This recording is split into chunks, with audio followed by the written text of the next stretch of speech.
Mais d'abord, le journal de 8h sur Europe 1. Fanny Marceau. Bonjour Fanny. Bonjour Dimitri, bonjour à tous. C'est l'une des premières décisions fortes de Donald Trump. Effacer les traces du 6 janvier 2021. Gracier ses 1500 partisans condamnés après l'assaut du Capitole. Des affrontements violents qui avaient fait vaciller la démocratie américaine. Le président, de retour au pouvoir, avait promis de libérer ce qu'il considère comme des prisonniers politiques. Promesse tenue. L'envoyé spécial d'Europe 1 à Washington, Wilfried de Villers, a pu rencontrer certains d'entre eux à leur sortie. Reportage. Un drapeau américain flotte dans le vent glacial, agité par Robert Morse. Les traits tirés par la fatigue, il est sorti de prison hier, libéré quelques heures après la grâce signée par Donald Trump. J'ai été incarcéré 3 ans et demi et je suis enfin libre. Mon Dieu, quand j'ai appris la nouvelle, l'excitation m'a fait bondir. Et maintenant, j'essaye de remettre les choses dans l'ordre, d'expliquer ce qu'il s'est vraiment passé ce jour-là, le piège dans lequel on est tombé. Le jeune homme attend désormais la libération de la vingtaine de personnes toujours incarcérées ici à Washington pour avoir comme lui participé à l'assaut du Capitole. Des emprisonnements injustes, lance Martin. Il n'aurait pas dû avoir besoin d'une grâce parce qu'il n'aurait jamais dû être condamné à la base. Je suis heureuse que Trump ait tenu sa promesse. Elle déplore un coup monté ce jour de janvier 2021. C'est aussi la version à laquelle veut croire John. Certains d'entre eux ont été en détention provisoire en attendant leur procès. Ça va à l'encontre de la Constitution de détenir piégés des prisonniers politiques. C'est comme ça que je les vois. S'ils sont désormais considérés comme innocents, certains des émeutiers ont tout de même été condamnés à de lourdes peines pour avoir notamment agressé des policiers. Washington, Wilfried de Villers, Europe 1. Donald Trump qui multiplie les annonces choc depuis son investiture lundi, la dernière hier soir, avec le lancement d'un projet faramineux de développement sur le sol américain de l'intelligence artificielle. Un projet qui réunit les plus grands experts mondiaux de cette technologie. Larry Ellison, président exécutif d'Oracle, le japonais Masayoshi-san, PDG de SoftBank, et Sam Altman qui dirige l'entreprise OpenAI, des leaders 5 étoiles pour un plan à 500 milliards de dollars. Ensemble, ces géants mondiaux de la technologie annoncent la création de Stargate.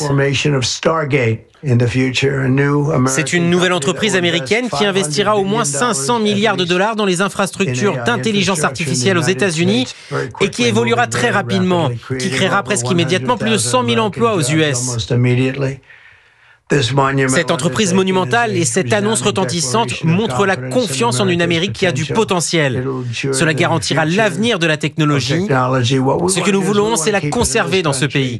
Donald Trump. Baptiste Morin, vous êtes le chef du service économie d'Europe 1. Ce que promet le président américain est énorme. L'investissement prévu est colossal. Il montre que les États-Unis n'ont pas peur de miser sur les nouvelles technologies. Oui, c'est une des principales raisons du décrochage entre l'économie américaine et celle de la zone euro. Les investissements dans l'innovation et les nouvelles technologies, investissements qui font progresser la productivité américaine et investissements auxquels l'État américain n'hésite pas à participer. John Plassard est directeur à la banque suisse Mirabeau. Aux États-Unis, c'est vraiment en s'endettant qu'on arrive à trouver une croissance dans le futur. Autre caractéristique de l'économie américaine qui explique le décrochage européen, c'est la consommation. Les États-Unis peuvent compter sur un marché intérieur très dynamique. Les Américains dépensent. Ils dépensent à crédit et puis ils utilisent aussi leur épargne. Alors c'est pas très sain, mais ça permet à l'économie américaine de croître. Et voilà qui explique comment les PIB américains et européens encore équivalents en 2008 n'ont plus rien de comparable aujourd'hui. En 15 ans, l'économie américaine a presque doublé, tandis que l'économie de la zone euro a connu une croissance d'à peine 10%. Merci Baptiste Morin. Donald Trump a par ailleurs promis hier que les Européens paieraient davantage de droits de douane, sans en préciser justement le taux. Un sujet qui sera sûrement au menu du déjeuner d'Emmanuel Macron et Olaf Scholz aujourd'hui à l'Elysée, l'un de leurs derniers entretiens avant les élections du 23 février en Allemagne, élection qui ne semble pas favorable au chancelier allemand. Et l'une des premières mesures de Donald Trump aussi, c'est de baisser la pression migratoire, sceller les frontières américaines en mettant fin notamment au droit d'asile. Y mettre fin ou le réformer, la question peut aussi se poser en France. 580 millions de personnes sont éligibles au droit d'asile dans notre pays aujourd'hui. C'est ce que nous révèle le directeur de l'OID, l'Observatoire de l'immigration et de la démographie. Nicolas Pouvreau-Monti était l'invité d'Europe 1 matin à 7h10. Toutes les femmes afghanes, par exemple, ont droit à l'asile en France, c'est 20 millions de personnes. Toutes les personnes homosexuelles d'un certain nombre de pays persécutées pour cette raison.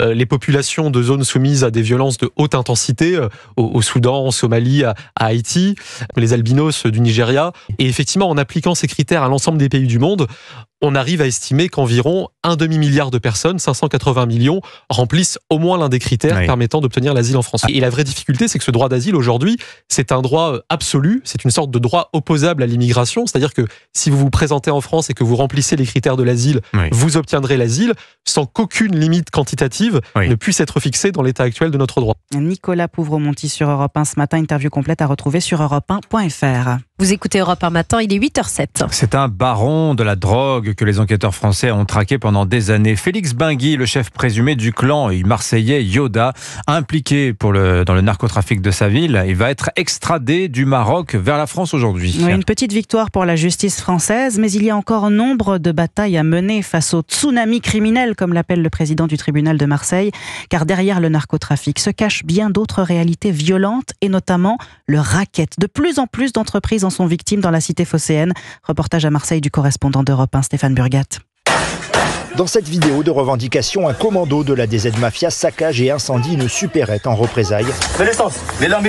Restaurants, pharmacies, tout type de commerce sont visés, les chantiers également. Cyril Sauva, le président de la fédération du BTP, recense une vingtaine de cas par an dans le département. Il y a eu des intimidations physiques, parfois des agressions, des menaces, des exactions sur les chantiers, du vol sur les chantiers. Ça peut aller jusqu'à parfois du racket à l'embauche ou du racket tout court. C'est une espèce d'impôt déguisé dans des conditions on ne peut plus mafieuses. Alors que la loi du silence règne dans ces affaires, le monde du BTP est en lien direct pour sa part avec le parquet et la préfecture pour réagir rapidement, mais ça ne suffit pas à endiguer ce phénomène. Parfois des entreprises qui sont pas du coin, qui arrivent et qui créent un précédent, qui se disent c'est normal, ici ça se fait comme ça. Non, les gars, je tiens à vous le dire, ça se fait pas comme ça, c'est pas normal. Ce phénomène s'étend selon le patron de la PJ marseillaise, Philippe Frison. Dans d'autres villes du Grand Sud, on voit que ce phénomène est en constante augmentation. On a diligenté depuis le mois d'octobre de nombreuses affaires dans ce domaine-là. Des narcos plus gourmands, ce qui permet de multiplier les angles d'attaque pour les enquêteurs qui revendiquent près de 120 arrestations en l'espace de 3 mois. Marseille, Stéphane Burgat, Europe 1. Et puis dans l'actualité également ce matin, le projet de loi sur la fin de vie, il revient le mois prochain à l'Assemblée. Avec une différence de taille, François Bayrou souhaite le scinder en 2 textes, l'important sur les soins palliatifs, l'autre sur l'aide à mourir, méthode qui divise déjà Arthur Delaborde.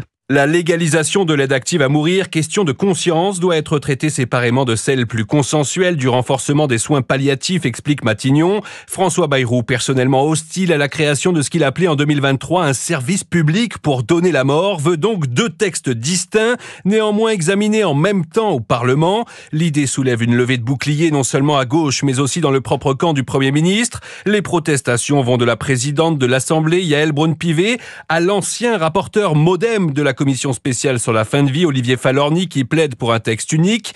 Un autre parlementaire du parti de François Bayrou s'emporte. Il est intolérable de vouloir repousser l'aide à mourir aux calendes grecques, lance-t-il.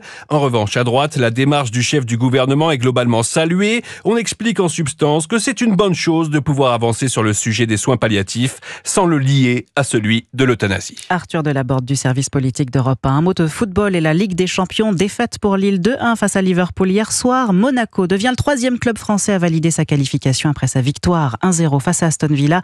Pression encore plus forte donc sur le PSG qui aura fort à faire ce soir à 21h face à Manchester City. Merci beaucoup Fanny Marceau, c'était votre journal. Restez avec nous sur Europe 1, on parlait du projet de loi sur la fin de vie. Dans un instant, c'est le docteur Claire Fourcade qui sera l'invitée de Sonia Mabrouk. Elle est la chef de file des opposants à ce texte instaurant une aide active à mourir. A tout de suite sur Europe 1, bon réveil. 7h, 9h.